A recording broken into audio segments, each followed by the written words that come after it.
দর্শক, রাজধানী foreign service একাডেমিতে গণমাধ্যমে ব্রিফ করছেন প্রধান উপদেষ্টার high representative doctor Khalilur Rahman. আমরা এখন সরাসরি যুক্ত হচ্ছি সেখানে। এবং সেই সাথে ভুটানের প্রধানমন্ত্রী, শ্রীলঙ্কার প্রধানমন্ত্রী এবং থাইল্যান্ডের প্রধানমন্ত্রীর সঙ্গে তার দ্বিপাক্ষিক বৈঠক হয়েছে। বিমস্টেকের সভাপতি হিসাবে তিনি তার সাথে দেখা করেছেন মিয়ানমারের প্রধানমন্ত্রী এবং এসএসসির চেয়ারম্যান।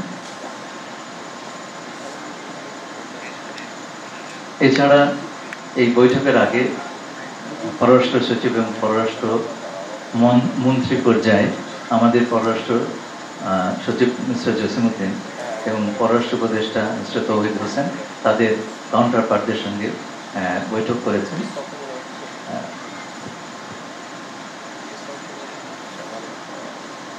তৃতীয় যে বিষয়টা বলবো, মায়ানমারের উপপ্রধানমন্ত্রী এবং পররাষ্ট্রমন্ত্রী উত্থানসে আমার সঙ্গে আলোচনা করেছেন বৈঠকের। লিলি হালাল বিউটি সোপ, বিএসটিআই কর্তৃক সনদপ্রাপ্ত দেশের প্রথম হালাল বিউটি সোপ, দীপ্তিময় উজ্জ্বল ত্বকের জন্য।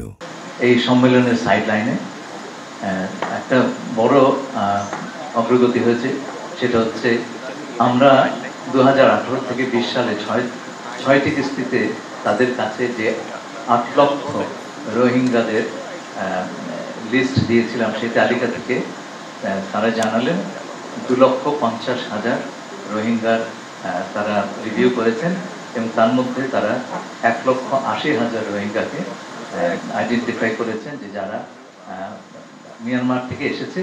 আর বাকি 70,000-এর ছবি এবং নাম নিয়ে কিছু কনফিউশন আছে, সেটা দূরীকরণের জন্য আমরা দুপক্ষে আলোচনা চালিয়ে যাব।